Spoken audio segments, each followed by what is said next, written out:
Hi, this is Matt. In this Doodlecast, I'm going to briefly talk about how conversations can happen to help all learners, adults and students, move forward. Um, and I use what's called the OWN framework: um, observe, wonder, and then thinking about next steps. This is derived from the appreciative inquiry framework from David Cooperrider. It's all about focusing on strengths, and through that, change is more likely to occur and growth as well. So when we work with the whole building, we have many learners at various different levels of capabilities at that time. So if you think of it as a bell curve, and you have some learners here who are just starting out with maybe technology or ongoing instruction and assessment. You have a lot of your learners here.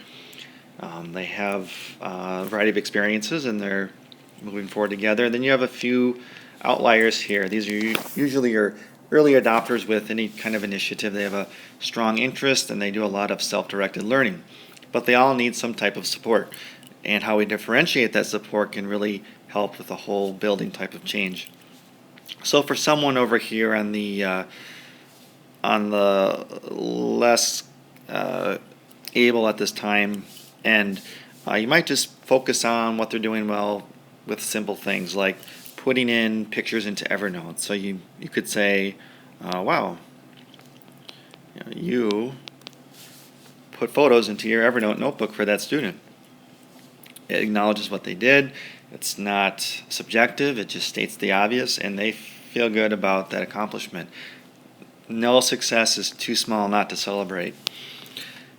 For the majority of your staff, they're going to be somewhere in the middle, and you can ask them questions. If they're doing something that's new or different, for example, taking photos of kids during the writing process and then showing those students pictures of themselves actually doing it, you might just ask them, how did you come up with that idea? It gets them to reflect about the process and what they did to come up with it and how they actually developed it. It just helps them be more metacognitive of their thinking, and again, you're acknowledging what they did, but in a different way. For your people who are your high flyers, you might actually ask them and enlist them to run some professional development. Things like, would you consider hosting a brief staff session on how to embed the audio with the photos and mail them out to staff? Again, it's objective. You're also wondering, but getting them to take that next steps, and then these people then are actually helping these people, and it allows the leader to distribute the coaching and the leadership and help develop a community of learners. Made with Doodlecast Pro.